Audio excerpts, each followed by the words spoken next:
Welcome again to another episode of Indie Reads Aloud, where we share stories from indie authors. I am so excited today. This is so much fun for me. First of all, this is episode number 10, which is a milestone for us. And then the other great thing is that Ian Tadashi Moore is going to be reading, he's one of my all-time favorite indie authors because he's the trifecta of authors. He writes, he illustrates, and he does music for his own audiobooks. It blows me away. Thank you for being here, Ian. I'm really happy to have you. Yeah, thanks for having me here. It's so much fun. I get all like goosebump happy when I get to read your work. It's just so much fun. Now that's And part of the goal. having you read it is even better, because I know that it's coming from your soul. So it's very, very cool. So let me tell everybody a little bit about Ian. He is a father, designer, musician, and artist from Southeast Michigan. He grew up talking to the bugs in the back lawn and plinking melodies on piano keys. He likes the sounds words make and will probably never act his age. I think that's a good thing. He has written and illustrated 3 books: Zōsan, Tama-ishi, I do it right? Tamaishi. Tamaishi. Okay, see, I always get that wrong. And Where the Little Things Would Live, which is what he's going to be reading for us today. Before you start reading, though, Ian, this is a story of friendship, courage, and self-discovery for young readers and the young at heart. Naio the feather is a lonely lost feather in the valley where all the little things live. A terrible storm sweeps her into the sky where she learns her origins and the true nature of the clouds. See, I'm just reading that and I'm getting goosebumps. I love this book so much. Can you tell me what was your favorite part? I know my favorite part of the book, but what was your favorite part of this book when you were writing the story? There's a couple, if I can not nail it down to one. I mean, the one is where she meets the balloon, because the character interactions when I was writing that, it almost kind of wrote itself because I knew what kind of characters they were, and that was a ton of fun. And it's a lot of fun to read them clashing with each other at first. Yeah. Um, but then the other part of it is at the end. I don't want to give too much away, but where they sort of part ways, that gets to me when I Yeah, read it's that. super touching.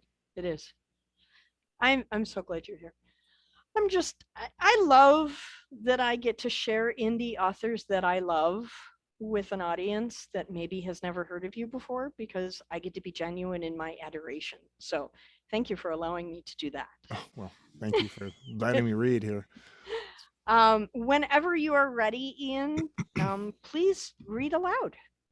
Let's put it up here for a second. I know it's not the There it best lighting. is. There it is. And I need to remind everybody, for those of you watching on YouTube, Ian did all the artwork. So you really got to check out this. It's such a cool book. I'm sorry, I'm gushing again. Go ahead and read, Ian. So the first chapter, the first book, there's 3 stories in here, 3 story arcs. The first one, though, is the larger one, and it's about Naio the feather, and it's called Songs of the Clouds.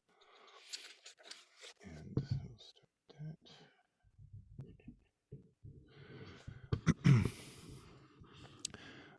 Late in the evening, just before the sun retreated over the edge of the world, an enormous cumulonimbus cloud crept across the sky. A deep, mournful cry came from within that cloud, carried on a wailing wind, echoing into the night. The crickets stopped chirping, and the rustling of the trees faded away. Every blade of grass in the valley bent up, searching for the source, but all that remained was the whistling wind. In the darkness, no one noticed the cloud shift from its glimmering white to a cold blue. It tumbled and bubbled, crawled and clawed its way out into the night like a horde of vermin. Instead, all the grass, flowers, and little creatures of the valley felt an icy chill run through them. And then the rain began to fall.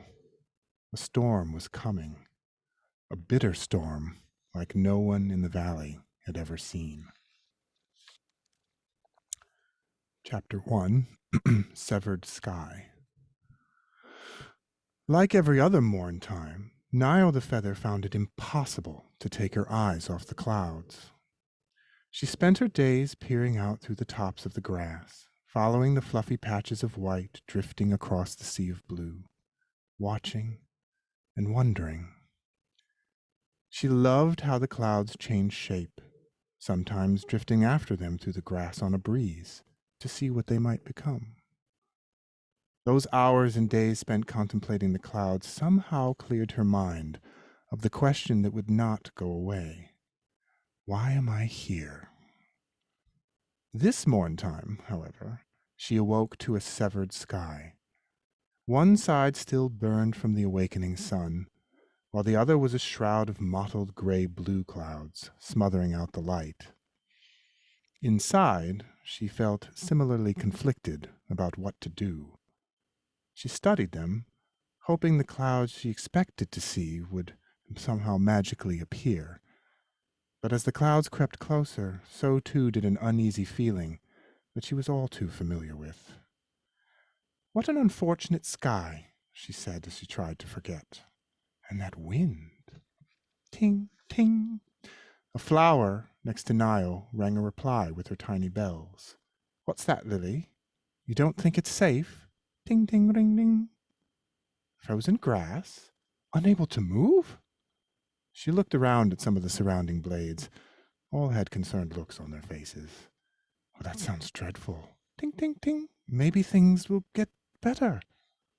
Francesca, a blade of grass, tapped Naio on the back, and everyone watched Francesco sway to and fro as if whipped around by the wind.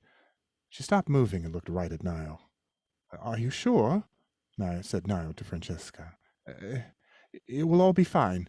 I better stay here. Bing, bing, ting, ting.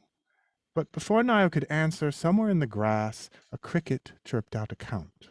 1, 2, a 1, 2, 3, 4, and a beetle bounced out a beat on a bunch of mushrooms' heads. Naio felt her fuzzies prickle at the sound. Oh no, she said. Right now? I need to think. Like clockwork, ants popped out from nearby holes in step with the beat, one after another. Several lines of ants marched out and disappeared into the grass. She endured this for some time, hoping it might end sooner rather than later, but more and more ants kept going by. They were all carrying something, food, water droplets, a pinch of earth, back to their home in the ground, still marching steadily to the beat. This is too much. If you'll excuse me. Ring, ting. Naio tucked her head down, taking a hold of her foot to form a little O. Lily rang a farewell as a breeze whisked Naio out into the grass. Chapter 2.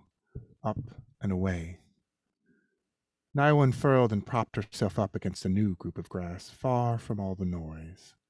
She found some solace in the quiet, but the wind was worse, rushing past and making the tip of her head waver back and forth.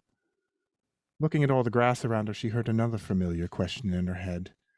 Why isn't there anyone like me? Hello, Dimitri, she said, turning to a blade of grass next to her.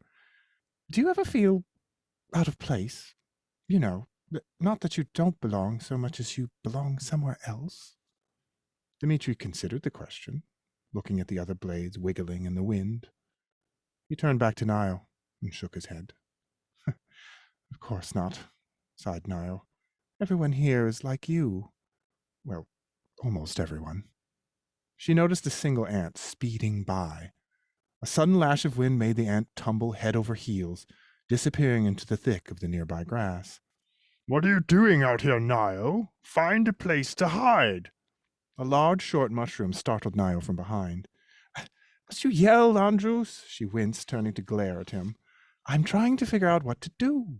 First the sun is gone, and then this wind, and on top of all that, the ants started a little dance party that made it impossible to think. That's not a dance, Naio, said Andrews. The ants are gathering. They're worried. All going underground. Now Naio saw the groups of grass were huddling all together, bracing each other against the wind. Meanwhile, Andrews had his eyes fixed on the sky. Naio fiddled her fingers, hoping she might find a place to hide from the storm and think, but the look on Andrew's face was too much. She had to see. She looked up cautiously and saw the endless gray above them looming even larger, the sun no longer in sight. The clouds churned and tumbled into themselves. A flash of lightning lit up the sky with thunder so loud it made Naio jump. I shouldn't have looked. There's no way I can outrun it. I have to stay here, she said. But I'll wait it out. It won't last that long. She grabbed a hold of Dmitri. Several ants appeared at the top of the grass, gracefully hopping from blade to blade, despite the wind. They had their eyes on the ground below, searching for others. Once they seemed satisfied there was no one left, they all stopped, delicately balancing on the tips of the grass, and the blades did their best to sit still. One by one they jumped down and glided down the blades like a slide. The steady beat was gone, replaced by their little feet running as fast as they could go. All but one ant bolted to the nearest anthill and dove headfirst into the opening. The last ant lingered outside and looked up, her antennae fluttering. Two more ants tumbled out of the air, clinging onto dandelion puff parachutes. Both rolled onto the ground, the fluff tumbling away into darkness. "That's the fastest I've ever seen them run," said Andrews. "This is not good." Tick. A tiny, round white pellet bounced off the ground and rolled right in front of the grass. Some of them leaned over to get a closer look. Said Andrews. The other blades of grass untangled themselves and looked up, while the last three ants ducked under Andrews's dome. Tick-tack-toom! Ow! A large chunk of something hit Andrews on the head, and it sounded like a hollow drum. Tick-tick-tick-tick-tick-tick-tick-tick-tick-tick-tick-tick-tick-tick. Little pellets bounced off everyone and started piling up everywhere. The wind kept changing its mind, whipping the grass around. It grabbed Naio and pushed her down. She felt something cold sting her face. Ice, she said. Andrew shrunk down, lowering his cap to shield the ants, while Naio sat shivering on the ground, still holding on to Dmitri. The ice fell down like rain. "You need to get out of here," yelled Andrews over the howling winds. Dmitri and the other grass lifted Naio her up and urged her to move. But Naio didn't. Instead, she wrapped her arms tighter around Dmitri. "Hold on. This will all get better." She closed her eyes. "This is no time to meditate." Andrews's voice sounded far away. The icy gust that swept Naio off the ground wasted no time, sending her sailing into the dark sky. When she dared open one eye, to her dismay, all the grass looked like one field of green spinning away from her. She tumbled up in the frozen bits, chattering all around her. And when the huge dark mist swallowed her whole, she shut her eyes again, hoping that it was only her imagination. In Chapter 3, Dark Waves. Eventually, the ice stopped stinging, and the biting wind stopped raging. Her eyes still shut tight, she felt soft ground underneath her fingertips. "See, you're safe now. What a relief," she thought, eyes still shut. The air smelled like the aftermath of a rainstorm, heavy and dense. She opened one eye and saw a sky awash in gray. The sun wasn't there to greet her, but everything was less angry than before. It was a terrible storm, wasn't it? Well, what did I tell you? It's over and done? And except there was no one listening. There's no grass, no flowers, ants, or anything else. The ground, if you could call it that, was all clouds. She sat up and looked around, blinking several times, thinking it would change. Oh dear. The cloud surface felt solid enough to sit on, but flowed like a misty river, tumbling and crisscrossing itself. She felt herself moving and realized everything was heaving up and down, as if it were taking long, slow breaths. Tiny puffs of clouds burst out of the floor, like little white match flames that quickly extinguished. She thought she might poke straight through the surface when she finally stood up, but she didn't. She hopped up and down, The clouds bounced underneath her and sent small ripples out on the surface as if it were water in a pond. This can't be happening. It can't. She turned all the way around, still hopeful she might see ground or grass or anything familiar. Then she did notice something different approaching in the distance. Something fast, headed in her direction. She stood there, frozen, staring at the dark purple mist gliding over the surface until she realized it was about to run her over, so she quickly rolled herself up and out of the way. It sped past her with a twisted growl and continued over a hill in a flurry of sparks. Is this inside the storm? She curled up and rolled over to an arch of clouds growing out of the ground. Reaching out with one hand, she gently swirled a finger on the arch. The cloud's currents briefly broke free of its steady flow and echoed her little interruption. She continued twirling in a whirlpool motion, and a tiny hole bore into the cloud. When she stopped, the hole closed up, and the mists went on flowing. Well, maybe I can dig my way out of here, assuming there is something below. But when she tried digging through the floor, it resisted, bouncing back like a rubber ball, suddenly more like a solid. She dug slower, but then the clouds repaired themselves before she could make any real progress. Or not, she said. A bright flash lit up the clouds beyond the hill, followed by an ominous rumble. Oh dear, she said again. Chapter 4. Red. Naio tried closing her eyes again, hoping this would all disappear. Perhaps she'd get some kind of sign or some idea of what to do. But when she opened her eyes, she found herself in the same place, the silent clouds offering nothing new.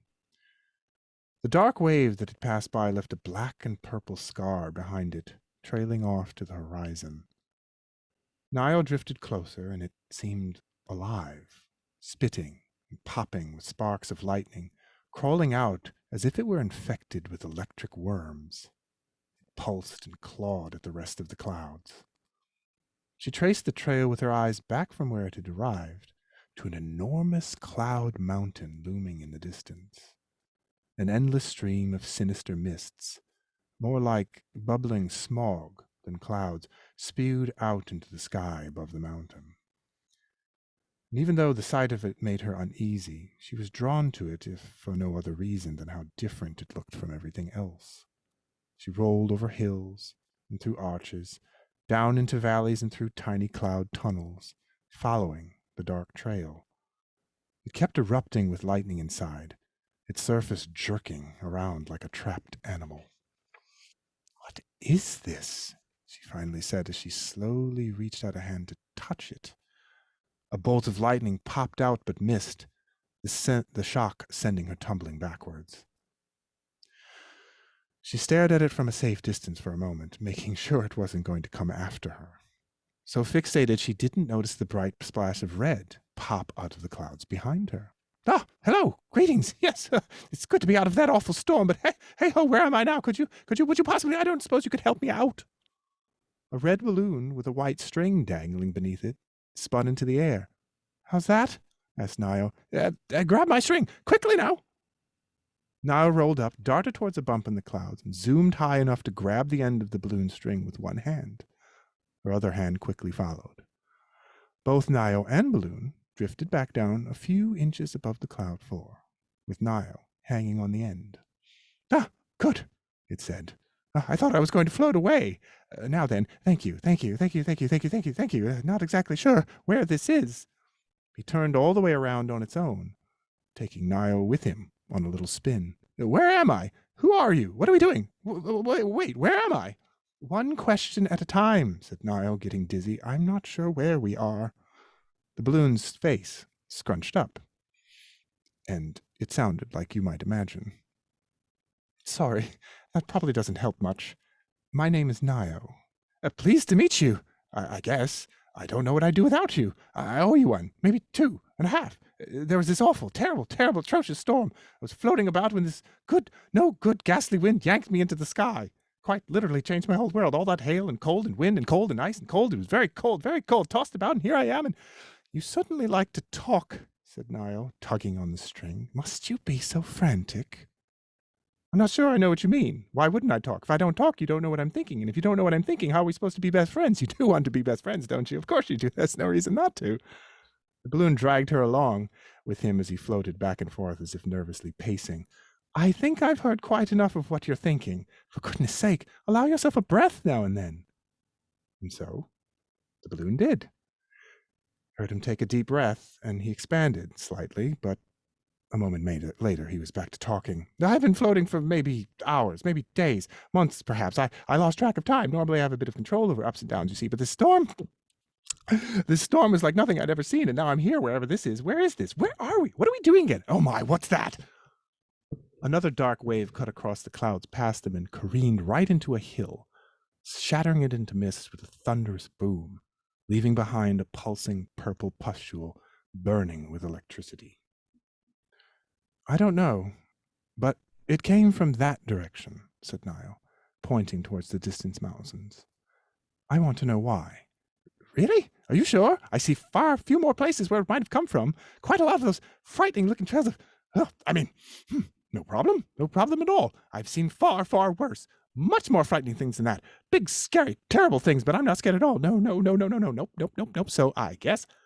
Naio let go of the string, but the balloon did not float away as she might have hoped. You please find a way to stop your endless rambling. I can't hear myself think. You can't hear yourself think? What kind of thinking is that, anyway? If you ask me, you ought to let everyone know how you think, put it out there, and that way we save ourselves a lot of confusion. Except you wouldn't ask me, since you keep all your thinks to yourself. But why not? Then it's right there, out in the air, and not merely bouncing around in your head. But Naio was not listening. She had already rolled up and away. The balloon realized she had removed herself and floated to catch up. Where are you going? Are you leaving? Do you even know where we're going? Where are we, anyway? Where would you like to go next? What shall we do? He started turning around in a circle again. Shall we go that way, or that way, or that way, or that way, or that way, or that way? Naio unfurled and looked up at him. I'm afraid there is no we, if you can't stop your incessant talking. It was calm and peaceful before I ran into you. You call this calm and peaceful, and you're all alone. I'd much rather be alone than listen to all of this. Oh, I see. Well, that's progress for you. The balloon scrunched again. I asked for it, didn't I? He turned and drifted away from Naio. She also turned around and stared out at the sky, turning and tumbling. A thunderclap shook the air somewhere in the distance, and she thought of the dark waves. A breeze brushed past so strong that she had to steady herself. She turned and watched the balloon floating silently away, now with his back to her. Did you hear that? Said Naio. The balloon stopped and twirled around so fast his string ripped around his face. Hear what? Was I supposed to be listening? Did you say something? Are we friends again? I didn't hear anything at all. All I heard was the nothing after you so definitively stated you wanted to be alone, and precisely you heard the quiet. So you can do it if you try. The balloon thought for a moment. Okay. That's better. Now maybe we can travel, and she bit her lip before she said it, together.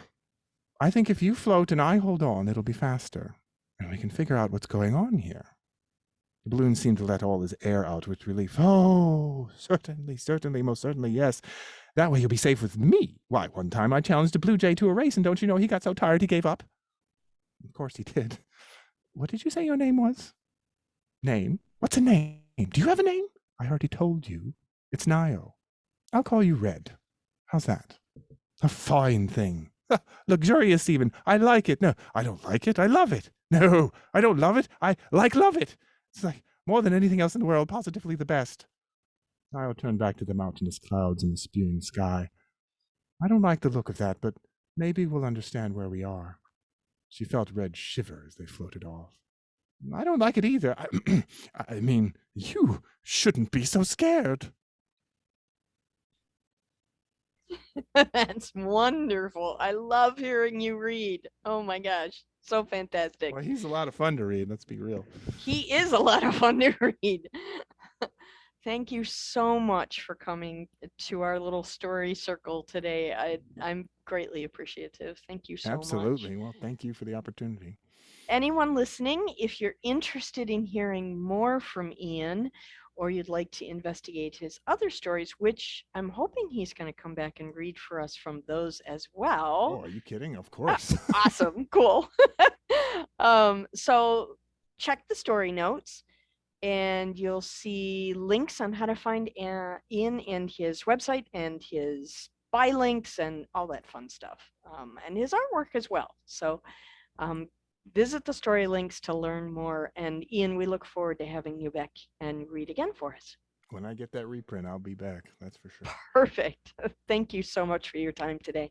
Thank you. Bye bye.